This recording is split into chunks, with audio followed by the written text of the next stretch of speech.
മല്ലു KBFCയുടെ പുതിയൊരു വീഡിയോയിലേക്ക് ഏവർക്കും സ്വാഗതം. ഒടുവിൽ കേരള ബ്ലാസ്റ്റേഴ്സ് തായ്ലാൻഡിലെ ആദ്യ പ്രീ സീസൺ മത്സരത്തിൽ തന്നെ പരാജയം ഏറ്റുവാങ്ങിയിരിക്കുകയാണ്.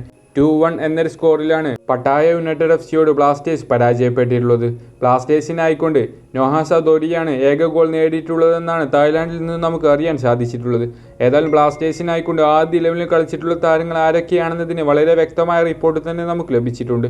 ഏതായാലും വിശദമായി വീഡിയോയിലേക്ക് കടക്കുന്നതിന് മുൻപ് ചാനൽ ഇതുവരെ സബ്സ്ക്രൈബ് ചെയ്യാത്തവരാണെങ്കിൽ ഒന്ന് സബ്സ്ക്രൈബ് ചെയ്ത് വെക്കാൻ മറക്കരുത്. അപ്പോൾ നമുക്ക് നേരെ വീഡിയോയിലേക്ക് കടക്കാം. കേരള ബ്ലാസ്റ്റേഴ്സിനായിക്കൊണ്ട് ആദ്യ 11-ൽ കളിച്ചിട്ടുണ്ടായിരുന്നത് ഗോൾ കീപ്പറായിക്കൊണ്ട് സാം കുമാറായിരുന്നു.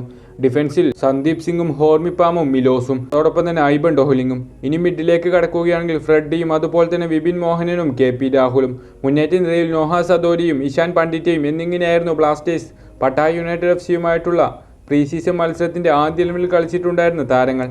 ബ്ലാസ്റ്റേഴ്സിനെ നയിച്ചിട്ടുണ്ടായിരുന്നത് സന്ദീപ് സിംഗ് ആയിരുന്നു എന്നാണ് അറിയാൻ സാധിച്ചിട്ടുള്ളത്. 2-1 എന്നൊരു സ്കോറിലാണ് ബ്ലാസ്റ്റേഴ്സ് പട്ടായ യുണൈറ്റഡ് FCയോട് പരാജയം ഏറ്റുവാങ്ങിയിട്ടുള്ളത്. ബ്ലാസ്റ്റേഴ്സിനായിക്കൊണ്ട് ഏക ആശ്വാസ ഗോൾ നോഹ സദോരിയുടെ വകയായിരുന്നു എന്നും അറിയാൻ സാധിച്ചിട്ടുള്ളത്. അദ്ദേഹത്തിൻ്റെ ഒരു ലോങ് റൺ ഷോട്ടിലൂടെയാണ് ബ്ലാസ്റ്റേഴ്സ് ഏക ആശ്വാസ ഗോൾ നേടിയതെന്നൊക്കെയാണ് അറിഞ്ഞിട്ടുള്ളത്. ഏതായാലും കൂടുതൽ ദൃശ്യങ്ങളൊക്കെ നമുക്ക് ലഭിച്ചിട്ടുണ്ട്. അതൊക്കെ ഓൾറെഡി നിങ്ങൾ കണ്ടു കഴിഞ്ഞതുമാണ്. ഏതായാലും വീഡിയോ അവസാനിപ്പിക്കുകയാണ്. ബ്ലാസ്റ്റേഴ്സിൻ്റെ ആദ്യ പ്രീ സീസൺ മത്സരത്തെക്കുറിച്ചുള്ള നിങ്ങളുടെ അഭിപ്രായങ്ങളൊക്കെ തീർച്ചയായും കമൻറ്റായി അറിയിക്കുക. വരും ദിവസങ്ങളിൽ ബ്ലാസ്റ്റേഴ്സ് ഇനിയും മികച്ച രീതിയിലുള്ള പ്രീ സീസൺ മത്സരങ്ങൾ കളിക്കുമെന്ന് നമുക്ക് കരുതി ആശ്വസിക്കാം. ഏതായാലും മറ്റൊരു വീഡിയോയുമായി നമുക്ക് വീണ്ടും കാണാം.